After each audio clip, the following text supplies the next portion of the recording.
أستغفر الله العظيم. أستغفر الله العظيم. أستغفر الله العظيم. السلام عليكم ورحمة الله وبركاته. أعوذ بالله من الشيطان الرجيم. بسم الله الرحمن الرحيم. الحمد لله الذي هدانا لهذا وما كنا لنهتدي لولا أن هدانا الله. أشهد أن لا إله إلا الله وحده لا شريك له، وأشهد أن سيدنا محمدا عبده ورسوله. اللهم صل على سيدنا محمد وعلى آله وصحبه ومن تبعهم بإحسان إلى يوم الدين. سبحانك لا علم لنا إلا ما علمتنا إنك أنت العليم الحكيم. رب اشرح لي صدري ويسر لي أمري واحلل عقدة من لساني يفقه قولي ولا حول ولا قوة إلا بالله العلي العظيم. أما بعد، قال الله تعالى في كتابه الكريم: أعوذ بالله من الشيطان الرجيم. أم حسبتم أن تدخلوا الجنة ولما يأتكم مثل الذين خلوا من قبلكم مستهم البأساء والضراء وزلزلوا حتى يقول الرسول والذين آمنوا معه متى نصر الله ألا إن نصر الله قريب.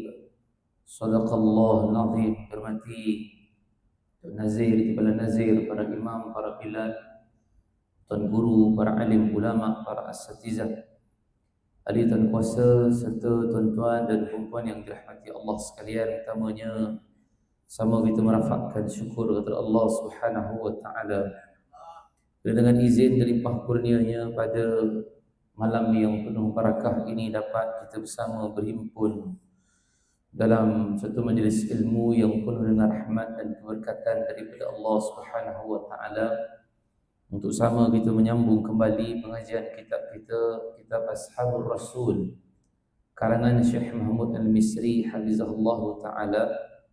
Kita berada pada jilid yang kedua dan malam ni kita masuk kepada sahabat yang ke-23. Setelah 22 orang sahabat telah pun kita bicarakan pada kuliah yang lalu, pada pertemuan yang lepas, iaitulah Sayyidina Bilal bin Rabah radhiyallahu anhu telah pun kita dengarkan riwayat hidupnya. Dan malam ni kita masuk kepada sahabat yang ke-23, juga tak dinafikan juga, tak kurang juga hebatnya, walaupun dia agak lewat masuk ke dalam Islam, tetapi namanya sangat-sangat dikenali ramai, iaitulah Sayyidina Ikrimah bin Abu Jahal. Dan bila sebut tentang Abu Jahal ini, namanya pun kita dah tahu dah, dengar pun jahat dah kan, Abu Jahal jahat. Tapi ini adalah anak kepada Abu Jahal, Ikrimah. Kalau kita nak cerita tentang Abu Jahal ini dulu, maksudnya kita cerita tentang Abu Jahal dulu, memang dia adalah seorang yang sangat menentang Nabi SAW. Nama Abu Jahal yang sebenar ialah Amr bin Hisham. Ada doa yang pernah didoakan oleh Nabi SAW ketika awal-awal berdakwah di Mekah. Dengan doanya, kata Nabi, Allahumma a'izzal Islam bi ahabbi hadaini rajulaini ilaik, bi Umar ibn al-Khattab wa bi Umar ibn Hisham. Ya Allah, muliakan Islam dengan salah seorang daripada dua lelaki yang kau cintai, di antara Umar ibn al-Khattab ataupun Umar bin Hisham ataupun Amr bin Hisham. So Allah memberikan hidayah itu, memuliakan Islam melalui Umar al-Khattab, tapi tidak kepada Amr bin Hisham ini. Siapa Amr bin Hisham? Dia adalah Abu Jahal. Kemudian nanti beberapa tahun kemudian ada satu lagi peristiwa yang berlaku kepada Nabi, iaitulah mereka meletakkan peruntu yang busuk di atas tengkuk Nabi. Nabi bangun daripada sujudnya, kemudian Nabi pandang ke semua orang yang telah buat plan itu. Nabi angkat tangan dan Nabi doa, Allahumma alaika bil Quraisy, ya Allah musnahkan Quraisy, Allahumma alaika bi Quraisy. Ya Allah, musnahkan Quraisy. 3 kali Nabi sebutkan. Tetapi selepas daripada itu Nabi sambung lagi, Allahumma alaika bi Abi Jahlin. Nama Abu Jahal sekali lagi keluar. Wa alaika Uthbah bin Rabi'ah wa Syaibah bin Rabi'ah, dan 7 orang lagi. Tetapi selepas beberapa tahun yang Nabi minta hidayah tadi, Allah tak bagi hidayah itu pada Abu Jahal, tiba-tiba doa laknat ini muncul. Allahumma alaika bi Abi Jahlin. Ya Allah, musnahkan Abu Jahal, binasakan Abu Jahal. Doa ni mana menunjukkan doa kebinasaan. Dan Nabi tak pernah doakan kepada sesiapa melainkan 7 orang ni. Abu Jahal, Utbah, Syaibah, Umayyah bin Khalaf, Uqbah bin Abi Mu'ayyid, dan kesemuanya ini mati dalam peperangan Badar. Termasuklah Abu Jahal. So ini antara yang Nabi SAW menyebutkan dalam himpunan-himpunan hadis yang telah pun kita bacakan. So maksudnya permulaan memang Allah mintakan hidayah, tetapi selepas daripada itu tak ada, kerana mungkin tidak ada hidayah daripada Allah untuk Abu Jahal, sehingga dia juga mati dalam keadaan kufur pada Allah, Abu Jahal. Dan bila dia mati, Nabi sebut sekali lagi nama dia. Nabi kata, hadza Fir'aun hadhil ummah. Oh, ni lagi dahsyat. Bila dia mati, Nabi kata Abu Jahal ni, ini adalah Fir'aun pada umatku ini. So Nabi telah endorse Fir'aun ni, kira macam dahsyat tu ada. Kita kalau orang jahat pun kita kadang-kadang, kau ni macam Fir'aun macam tu. Pasal kita nak tunjukkan betapa jahatnya dia ni kan. Macam Fir'aun jahat. Jahat dia macam mana? Genocide. Tu yang kita tengok dekat Palestin yang berlaku tu, dengan menamatkan riwayat kanak-kanak, bayi. Fir'aun buat benda yang sama. Betul tak? Kan ada peristiwa yang berlaku, dia mimpi yang kata nanti ahli sihir dia kata, oh yang ini tak lain tak bukan ada satu orang lelaki yang akan rampas dan jatuhkan kerajaan engkau ni wahai tuanku. So Fir'aun kata, baik, selepas daripada ni bayi laki-laki semua kita tamatkan riwayat. Ini adalah orang yang memang terlalu zalim. Kita jangan katakan bayi kan. Nak sepak kucing pun kita tak sampai hati. Orang yang sepak kucing tu pun dalam kajian mengatakan dia memang dah ada penyakit mental dah. Kita pun tak sampai hati nak sepak kucing. Pasal kita tahu, ini makhluk ni, mestilah kita kena buat baik pada dia. Kalau tak suka pun sekurang-kurangnya kita tak sepak, kita macam tolak sikit. Kita maaf Ustaz, saya tak suka kucing. Tolak sikit je. Tak ada pun kita sepak terajam macam free kick Cristiano Ronaldo. Kan? Tapi kalau ada orang yang macam tu, bermaksud dia dah ada penyakit mental. Dah Fir'aun ni bukan binatang yang dia buat ni, bayi lelaki. So bayangkan macam mana punya mental dia, terlalu jahat. Dah lah jahat dengan menamatkan riwayat anak-anak bayi lelaki, mengaku diri sebagai Tuhan. Itu zaman Nabi Musa.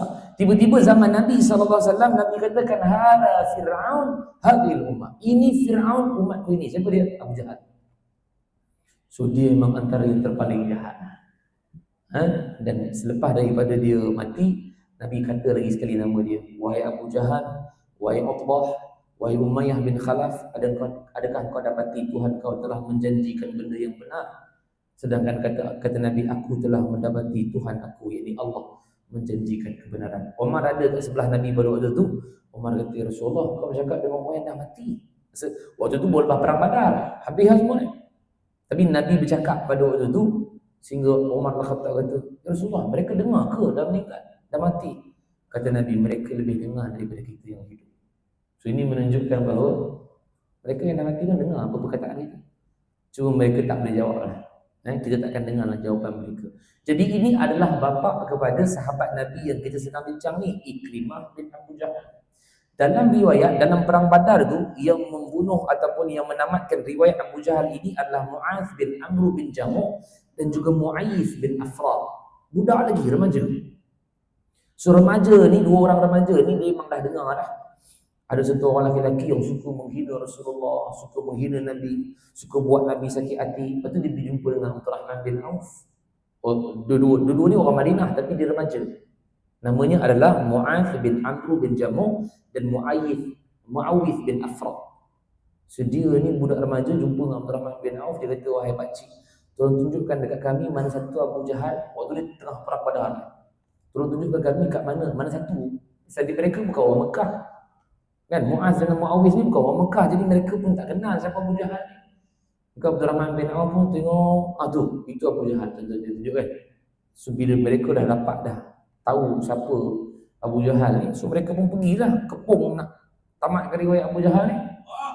Pada waktu tu mereka dalam keadaan dua ni tengah kepung, sehingga waktu mana nak pergi tu, dia ada yang ditetak, ada yang dipukul, sehingga tangan Mu'az bin Amr bin Jamuh ditetak oleh pihak musuh sebelum sampai kepada Abu Jahal.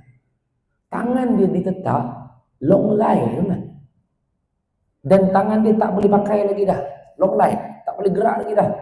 Disebabkan bila dia berlari dan pegang pedang tu berlari nak pergi ke Abu Jahal, nak pergi tamatkan riwayat dia, yang ni menyusahkan sebab long line dah kan. Dia potong tangannya. Mu'az bin Amr bin Jamuh. Ni dua orang ni. So mereka pergi juga kepada Abu Jahal dan akhirnya mereka tamatkan riwayat Abu Jahal. Sebahagian ulama menyebutkan bahawa setelah mana mereka telah tumbangkan Abu Jahal, yang menamatkan last nafas terakhir tu adalah Abdullah bin Mas'ud. Tapi dia pergi juga ke jumpa Nabi. Ya, dia kata, ya Rasulullah, kami ni Mu'az dengan Muawiz dah pun tamatkan riwayat Abu Jahal. Nabi kata, tengok pedang kau. Tengok, dua-dua bagi tunjuk, dua-dua pedang. Nabi kata, dua-dua orang telah tamatkan riwayat Abu Jahal. Okey, ceritanya mula dekat sini. Siapa dia? Sahabat Nabi Ikrimah ni. So ketika mana perang Badar, ketika mana ayahnya telah mati dalam perang Badar, ketika mana di Mekah, nama Ikrimah bin Abu Jahal ni tak terdengar sangat.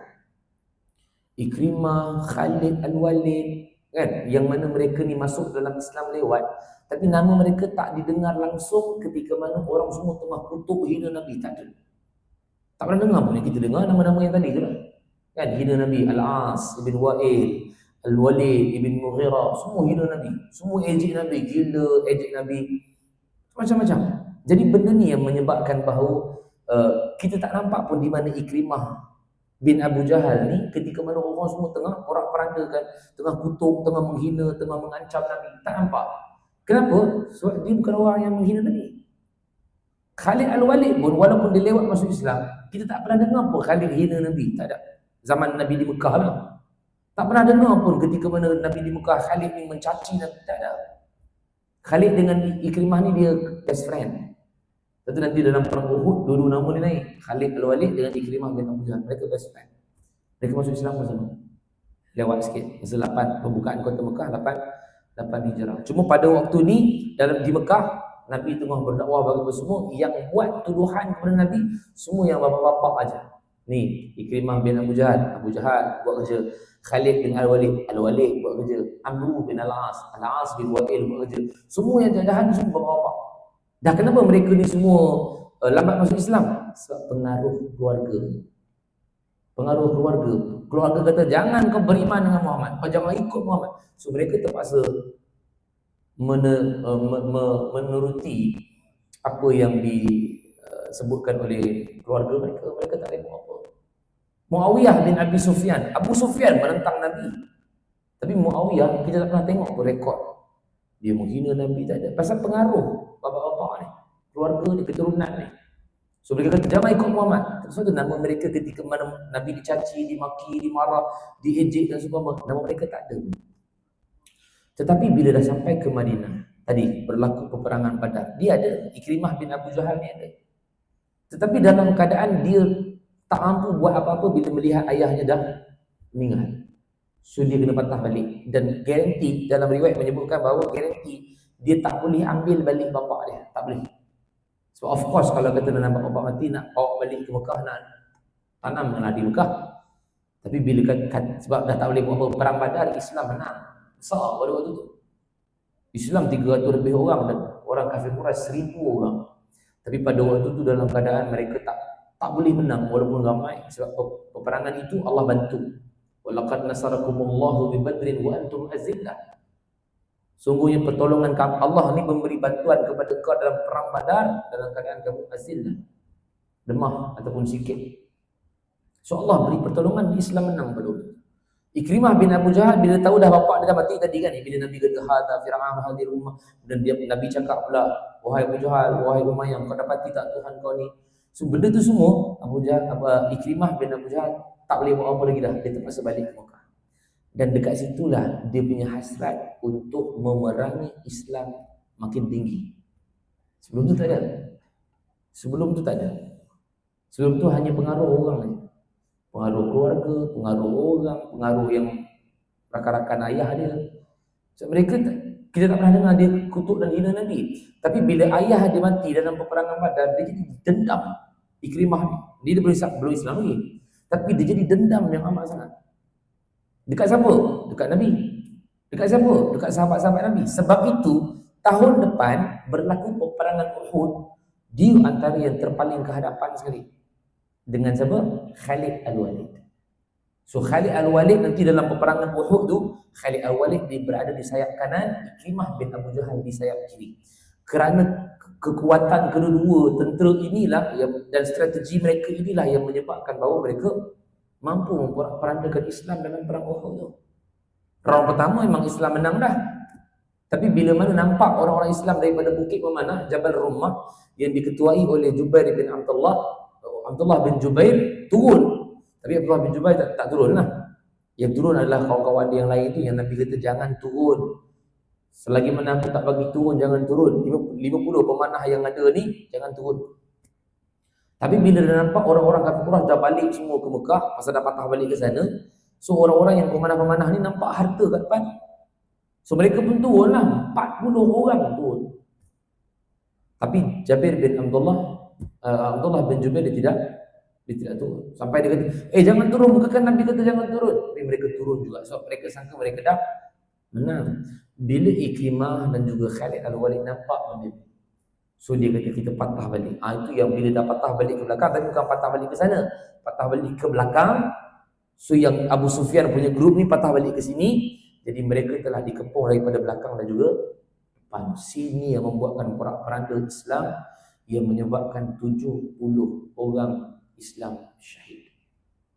Masuklah Hamzah bin Abdul Muttalib, Mus'ab bin Umair, Abdullah bin Haram, bapa pada Jabir, meninggal syahid semua ke sini. Sebab apa? Sebab waktu ni Ikrimah dan juga Khalid Al-Walid digunakan kepakaran strategi. Tapi dalam masa yang sama, waktu ni dia memang masih lagi memusuhi Nabi. Waktu ni baru ada ni sebab kebencian dia kepada Nabi dan kebencian kepada para sahabat pada waktu ni, kerana mereka semua telah membunuh bapa dia Abu Jahal. Tapi dia tahu lah bapa dia jahat, Abu Jahal ni. Jahat Abu Jahal ni. Kan sebab tu dia namakan sebagai Jahal. Abu Jahal. Jahil, bodoh. Asal sebelum mana namanya Abu Jahal, nama dia kan betul Amr bin Hisham. Sebelum menjadi Abu Jahal, namanya Abul Hakam. Itu nama asal dia. Dapat gelaran Abul Hakam. Bapa Hakam. Hakim ni cerdik. Bapa bijak lah. Dalam mana-mana mesyuarat di Darul Nadwa, yang tu mesyuarat meeting, orang mesti panggil dia. Sebab dia punya kepandaian, pemikiran dia bagus. So dia digelarkan sebagai Abul Hakam. Tetapi bila dah start bermusuh dengan Islam, dia telah membuat benda yang tak masuk di akal, sehingga menamatkan riwayat Sumayyah dan juga Yasir dalam keadaan menyula mereka. Bukan hanya orang Islam saja marah, orang bukan Islam pun kenapa dia kata kenapa kau buat macam ni wahai Abul Hakam. Nabi terus tukar namanya menjadi Abu Jahal. Jahil. Ini antara dia memang jahat. Sepatutnya tak perlu buat macam tu pun. Tapi kenapa nak kena sampai menamatkan riwayat? So dia tahu bapa dia memang jahat, tapi sebab yalah pengaruh keturunan ayah pula lagi. Sebab tu perang Badar dia dah ada dalam hatinya semat dendam, kebencian kepada Nabi, sehingga dibawa kebencian itu pada peperangan Uhud dan dia berjaya porak-porandakan. Tetapi untuk round yang ketiga mereka tak patah balik.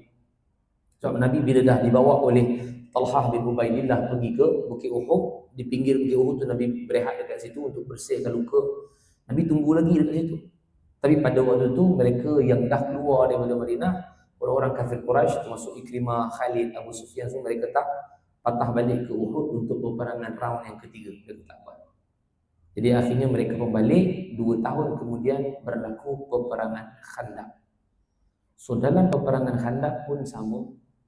Ikrimah bin Abu Jahal masih lagi berdendam dengan Islam, masih lagi berdendam dengan Nabi sallallahu alaihi wasallam. Cuma pada waktu tu mereka betul-betul nak kalahkan Islam. orang Quraisy dengan Islam, peperangan hanya ada 3 je.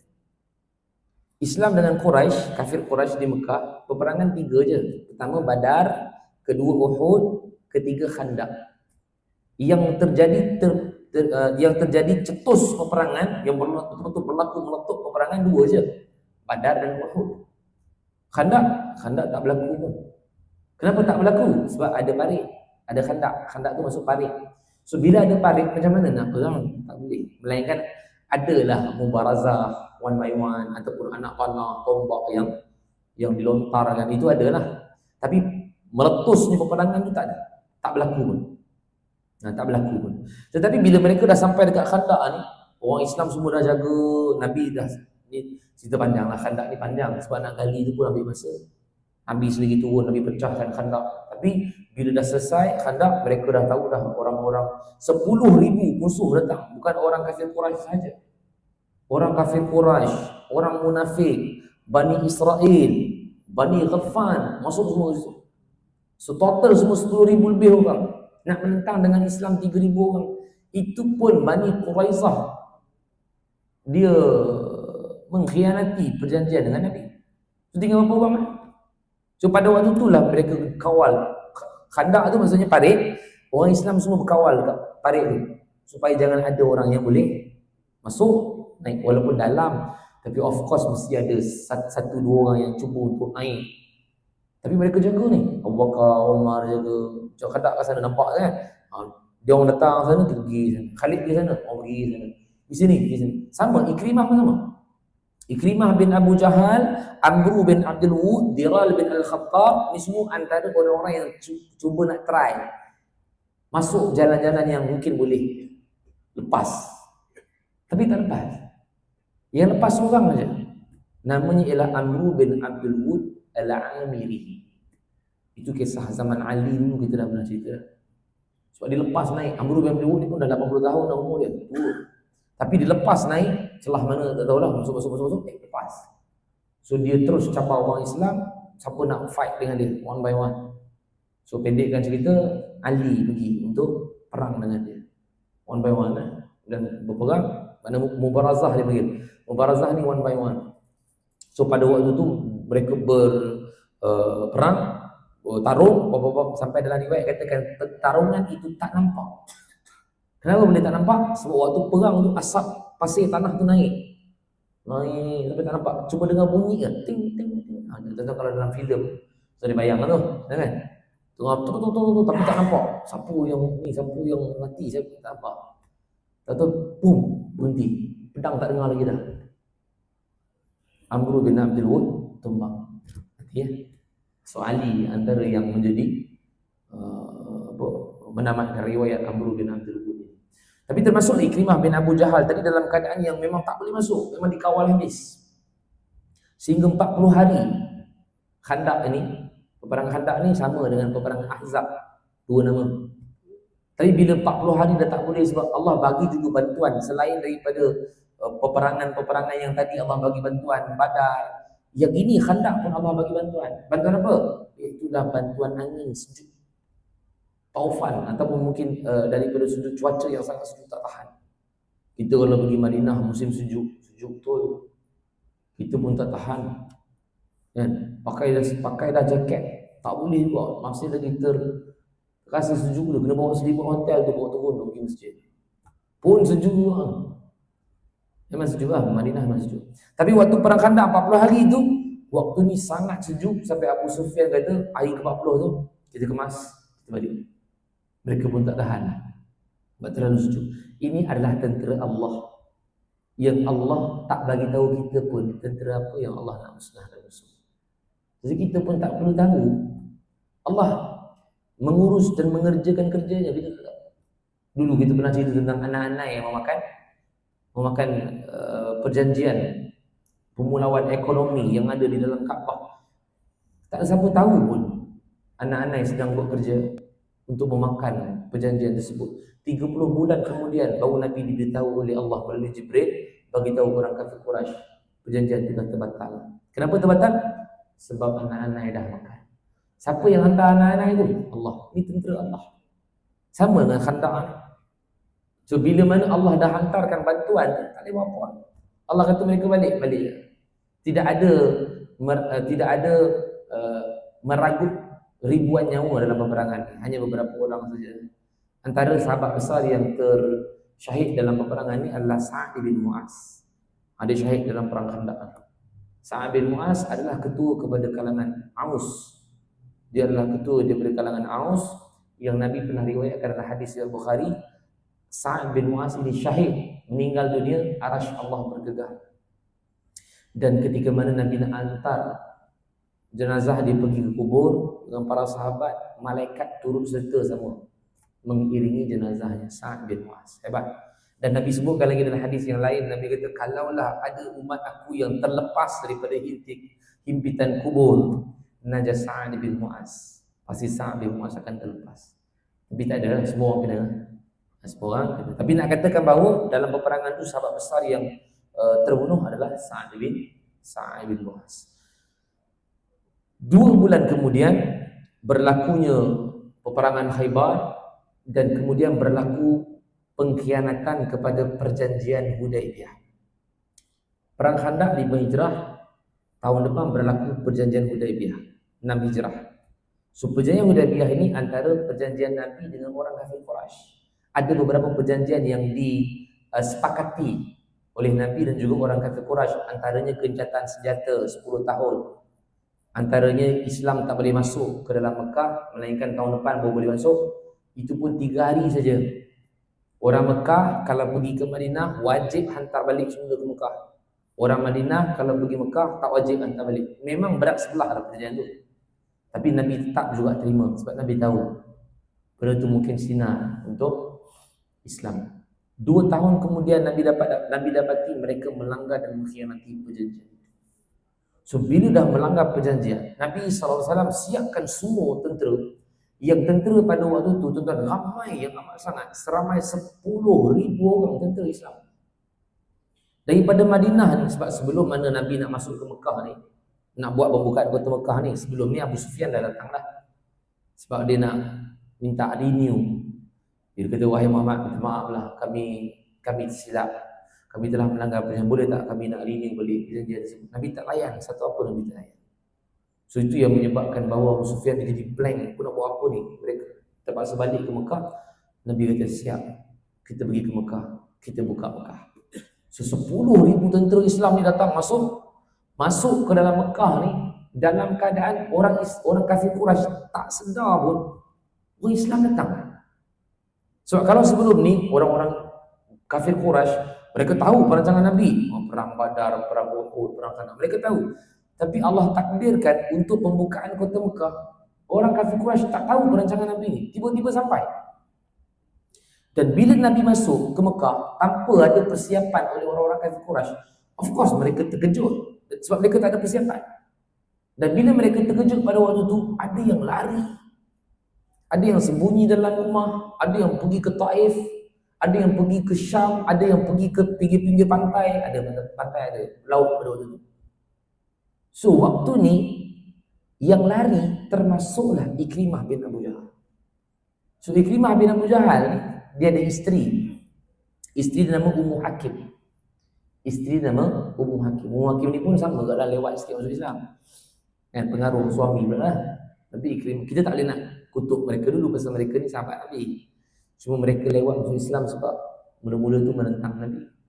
Bila Ikrimah bin Abu Jahal ni dapat tahu Nabi masuk, dan kali ni ramai 10,000 orang yang masuk ke dalam Islam. Orang yang masuk ke dalam Mekah. Pada waktu ni mereka jadi panik, tak tahu nak ke mana tu, yang ada lari. Wahsy bin Harb lari pergi Taif.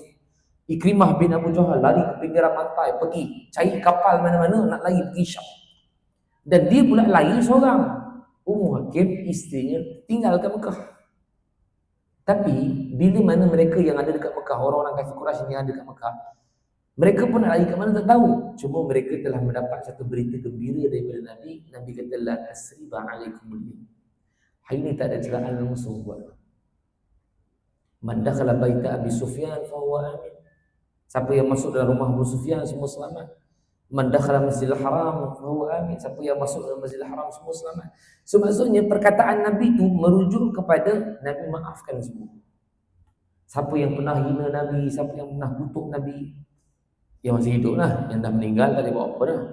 Yang masih hidup lagi ni, dekat Mekah ni masih lagi hidup, hari ni tak ada langsung balasan yang aku akan bagi pada kau. Yang dulu pernah kutuk, yang dulu pernah caci maki, fahuwa amin, semua selamat.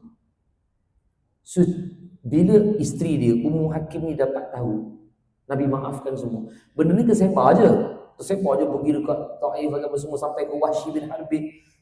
Iya ke Muhammad ni nak maafkan kita? Ya, sampai turun ayat, mereka pun mendapat ayat. Cuma Ummu Hakim ni dia nakkan satu jaminan daripada Nabi. Ummu Hakim ni masuk Islam. Akhirnya bila siapa yang Nabi kata siapa yang masuk rumah Abu Sufyan, maknanya siapa yang ada di bawah pemerintahan Abu Sufyan semua selamat. Tapi mereka ramai masuk Islam. Sebab dengan kemaafan yang Nabi berikan, yang mana Allah kata idza jaa nasrullahi wal fath wa ra'aitan nasa yadkhuluna fi dinillahi afwaja. Bila datang pertolongan Allah dan juga wal fath merujuk kepada Fathu Mekah, pembukaan kota Mekah, kamu melihat berbondong-bondong orang masuk Islam dengan sebab kamu maafkan. Itu berapa orang masuk Islam? 2,000 orang. Ramai lah. 2,000 orang ni kira ramai lah masuk Islam. Dan 2,000 orang ni adalah catatan dalam kiraan orang yang pergi ke Hunain. Sebab nanti selepas daripada ni berlaku perang Hunain, total semua yang pergi perang tu 12,000 orang.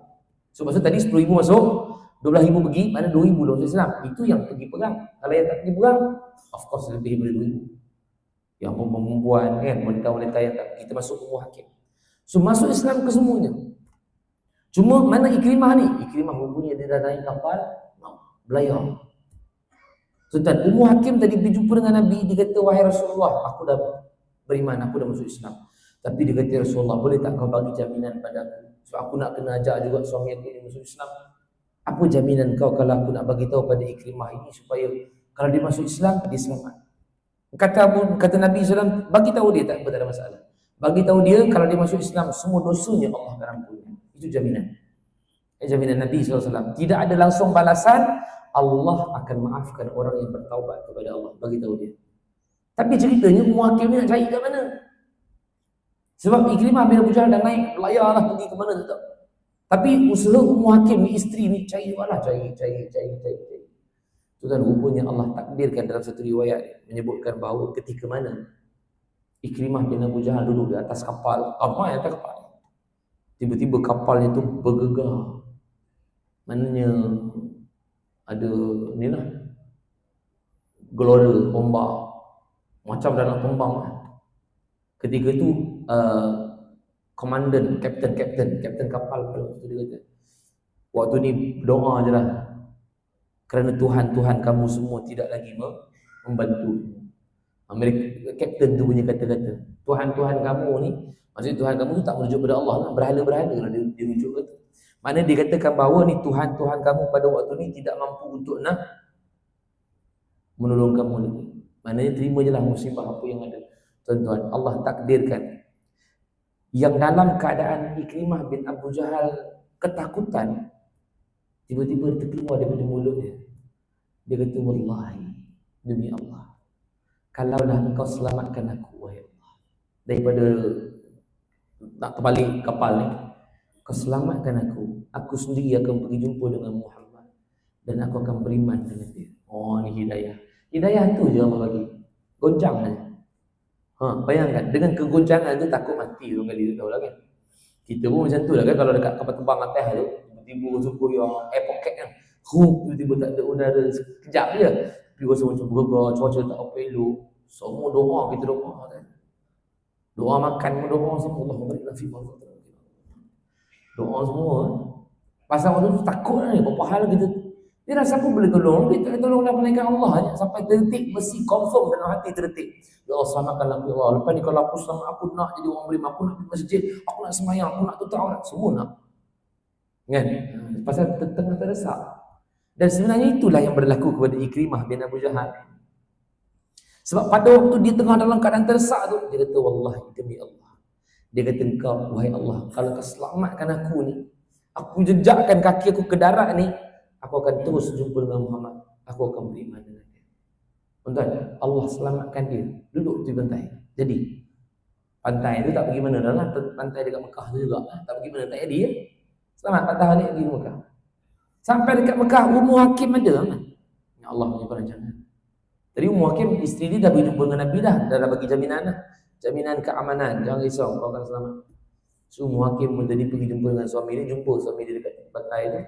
Dia kata, wahai suamiku, dia kata Rasulullah telah memberikan jaminan keamanan padaku. So janganlah risau. Jomlah kita beriman dengan Rasulullah. So tempat tadi dia dah janji tadi kan, selamat dia nak beriman kan. Dan akhirnya dia masuk Islam. Dia jumpa dengan Rasulullah, akhirnya dia kata dia kata, wahai Rasulullah, asyhadu an la ilaha illallah wa asyhadu annaka Muhammadar Rasul. Dia pun bersaksi bahawa tiada Tuhan yang disembah melainkan Allah, dan dia bersaksi bahawa engkau wahai Muhammad adalah pesuruh Allah. Jadi ini antara satu benda yang kita boleh belajar dalam keadaan yang Allah boleh bagi hidayah dalam pelbagai bentuk. Tak tahu bentuk yang macam mana. Kan? Allah, kita pun tak boleh nak katakan bahawa dia dulu hina Muhammad, hina Rasulullah. Lah Allah bagi dia hidayah, dia masuk Islam. Dan Islamnya pula adalah Islam yang wahasuna Islamu. Islamnya bertambah baik. Islamnya bertambah baik. Sebab setiap kali dia akan kata, ataupun setiap kali berlaku sesuatu perkara ujian pada dia, dia akan kata, la wallahi, tidak, demi Allah yang telah menyelamatkan aku daripada badan.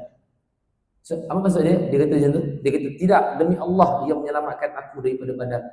Maksud dia adalah, demi Allah yang telah menyelamatkan aku daripada mati katak dalam perang Badar. Si baik tak mati dalam perang Badar. Setiap kali ujian yang ada pada dia akan bersumpah dengan sumpah tu. Sumpah tu okey lah, wallahi juga. Tapi Allah tu disebutkan, demi Allah yang telah menyelamatkan aku daripada badan. Dan setiap kali dia baca Quran, dia akan ambil Quran tu, dia akan kata, kitab Rabbi, kitab Rabbi, kitab Rabbi, kitab Rabbaku, kitab Rabbaku. Dia akan peluk kitab ni. Sebab dalam keadaan dia rasa macam, hai, menyesalnya aku masuk Islam lambat. Dia rasa menyesal yang lama. So dia rasa menyesal tu bukan dalam keadaan, yalah, menyesal bukan menyesal menyesal dia belajar lah.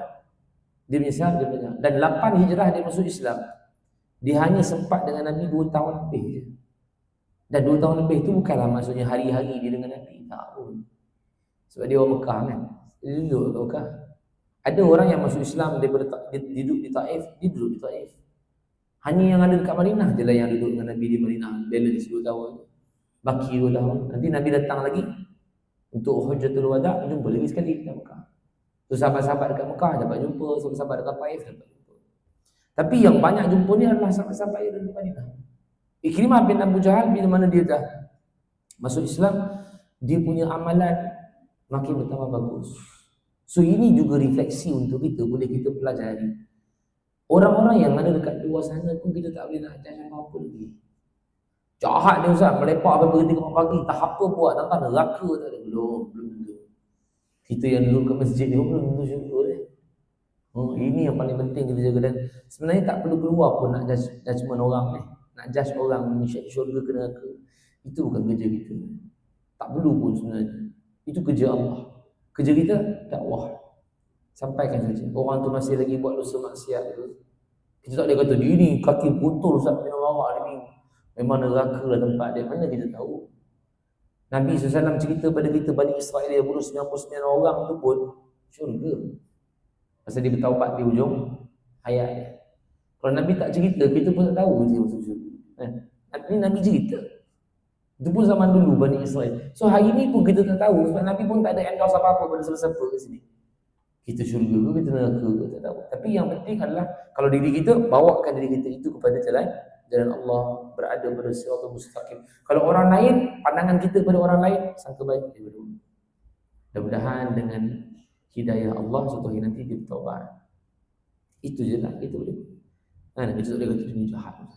Jadi kalau mati ni mengkonfirm neraka, kita pula ambil kerja Allah. Raya, itu semua Allah punya kerja.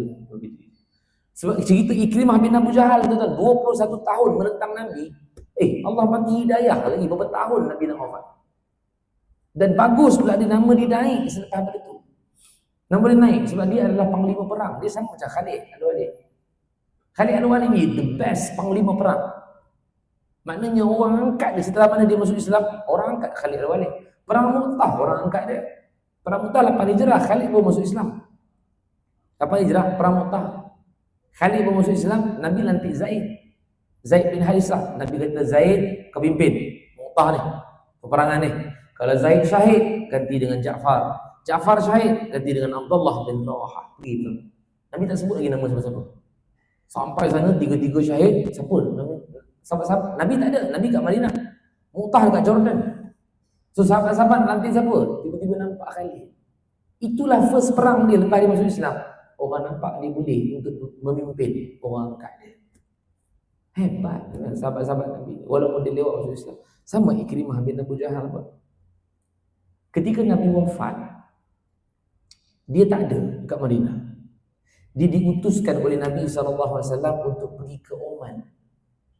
Sebab zaman Nabi, waktu Nabi nak wafat, Islam dah mula berkembang luas lah. Dah banyak pergi ke Yaman. Mu'az bin Jabal pergi Yaman. Dah banyak dah bergerak pergi ke sana. Oman, Ikrimah bin Abu Jahal. Dan waktu itulah dia tak sempat untuk jumpa dengan Nabi SAW. So bila Nabi wafat, dia kembali semula ke Madinah. So di zaman Abu Bakar As-Siddiq berlaku satu peristiwa yang menggoncangkan Madinah pada waktu itu. Dengan orang murtad, tak nak bayar zakat, mengaku diri sebagai Nabi palsu. Waktu ini muncul sekali lagi nama Ikrimah bin Abu Jahal dalam pertempuran ini. Itu bila dulu pada azan, untuk kita nak dengar cerita yang terakhir dalam peristiwa Ikrimah bin Abu Jahal, insyaAllah. Baik, tuan-tuan yang dirahmati Allah sekalian. Maka inilah dia Ikrimah bin Abu Jahal, anak kepada Abu Jahal yang menentang Nabi SAW. Begitu juga dengan Ikrimah ini yang menentang Nabi selama 21 tahun.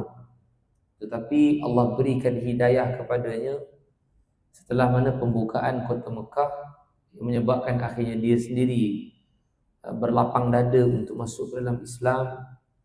Dan Islam yang bertambah baik dan bertambah baik sebab telah mengenali Islam. Telah mengenali Islam, telah mengenali Rasulullah.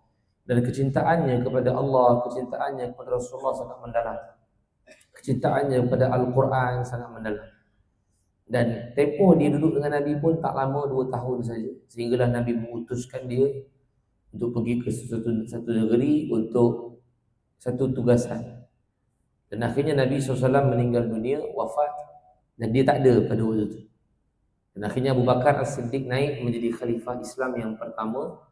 Jadi kita dah cerita dah banyak kali juga dalam siri yang lalu bagaimana Abu Bakar boleh dilantik menjadi khalifah dengan perbincangan para sahabat di Saqifah Bani Sa'idah. Maka naiklah Abu Bakar memimpin Islam selama 2 tahun lebih. Tahun 11, 12 dan 13 Hijrah. Jadi Ikrimah bin Abu Jahal waktu ni balik semula ke Madinah. Dan di Madinah berlaku keadaan yang tak mampu dikawal dengan orang-orang yang murtad, dengan orang yang tidak mau bayar zakat, dengan orang yang mengaku diri sebagai Nabi palsu. Bukan hanya Musailamah Al-Kadzab, tapi malah beberapa orang lagi yang mengaku diri sebagai Nabi. Dan pada waktu inilah Abu Bakar As-Siddiq memerintahkan juga tentera-tentera yang hebat, termasuk Khalid Al-Walid, Ikrimah bin Abu Jahal untuk jalankan kerja-kerja dakwah ni kembali. Untuk jalankan kerja dakwah ni kembali. Orang yang murtad minta dakwah balik, masuk balik dalam Islam. Orang yang tak nak bayar zakat, bagi kefahaman balik kenapa tak nak bayar zakat. Walaupun Nabi dah wafat, tetap juga kena bayar zakat. Ini bukan kerana Nabi, kerana Allah yang suruh. Mana Nabi dah tak ada pun zakat kena keluarkan juga. Di mana pengaku diri sebagai Nabi palsu, dakwah mereka ini tidak ada lagi Nabi setelah Nabi SAW. Ini menunjukkan bahawa dakwah mesti diteruskan. So Abu Bakar menghantarkan tentera-tentera yang hebat untuk memerangi kesemua ni. Memerangi Musailamah Al-Kadzab dalam peperangan Al-Yamamah di Najd, di Hadiqatul Maut, menyebabkan Musailamah Al-Kadzab mati, dibunuh oleh Wahsy bin Harbin, sama yang membunuh Hamzah bin Abdul Muttalib. Lepas ni bulan depan kita masuk Hamzah bin Abdul Muttalib, sahabat ke-24. Nanti kita tengok cerita ni. Tapi nak katakan bahawa ni antara yang mereka boleh balas balik.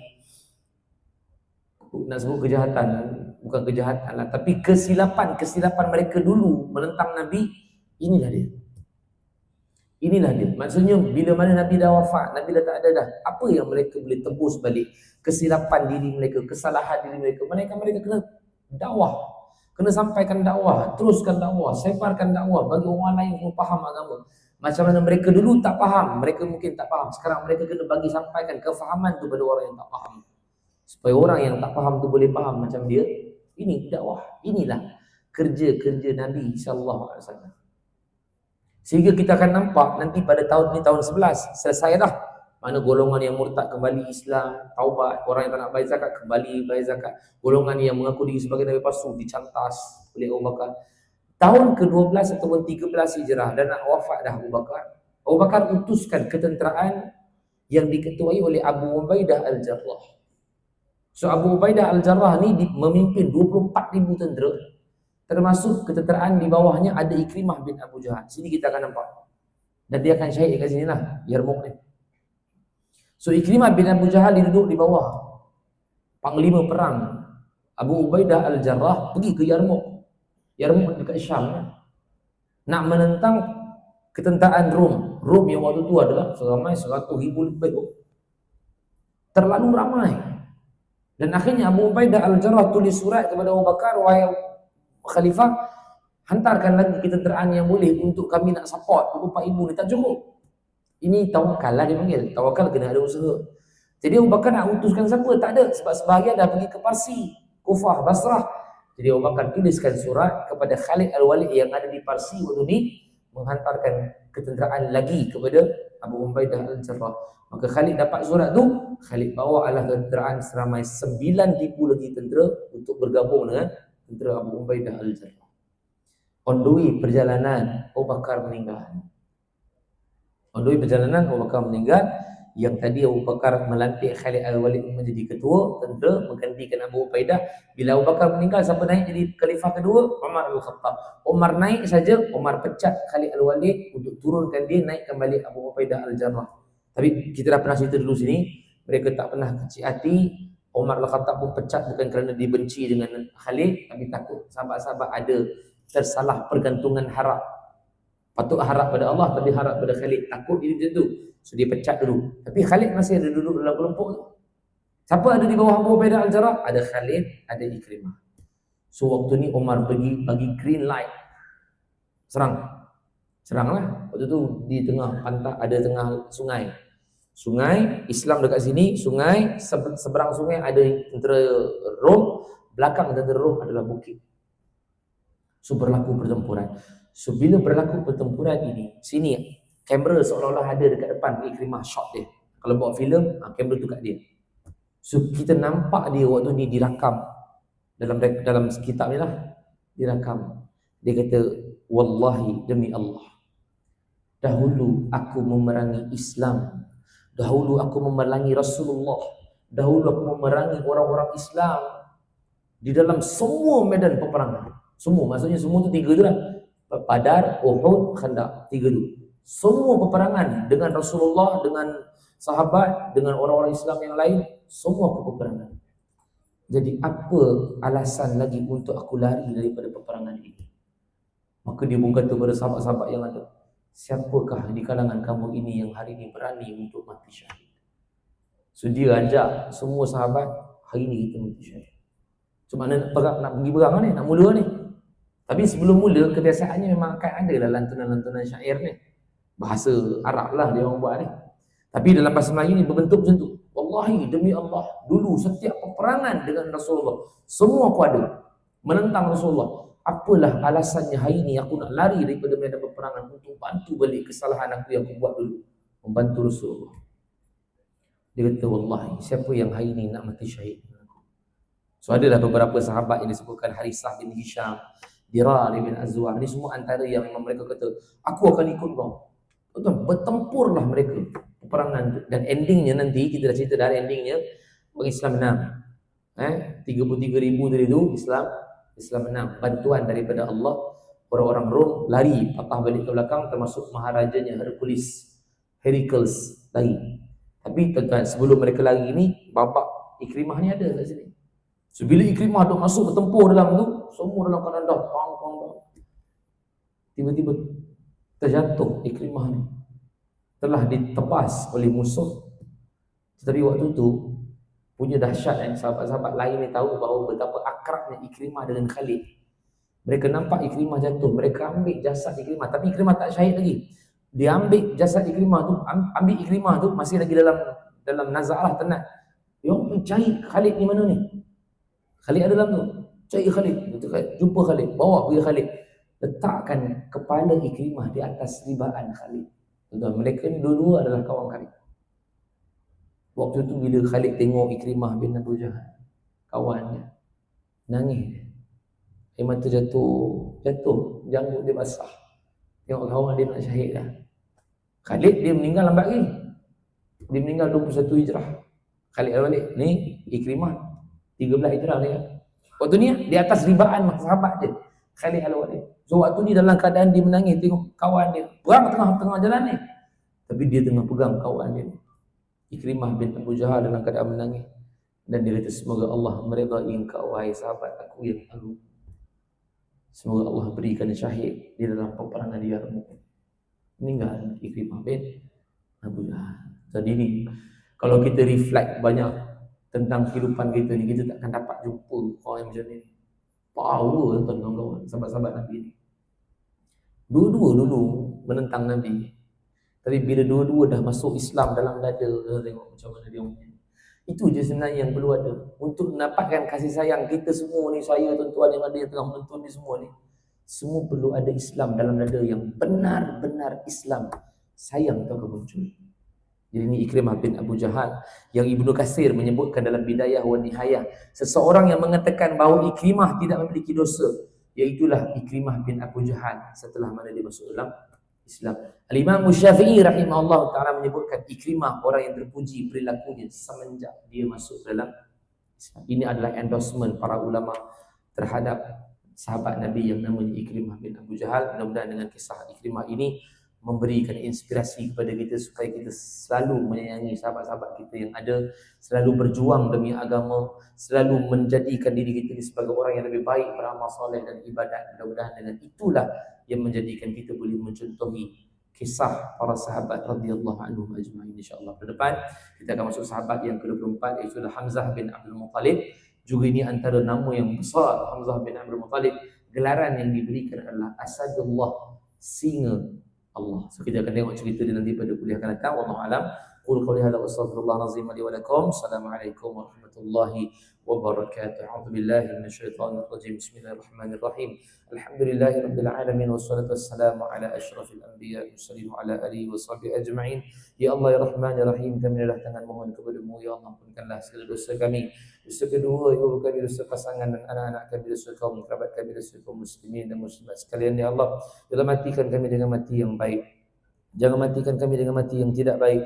Kurniakan kematian buat kami dengan kalimah la ilaha illallah wa sallallahu ala sayyidina Muhammad wa ala alihi wa sahbihi wa sallam. Walhamdulillahi rabbil alamin. Taqabbalallahu minkum.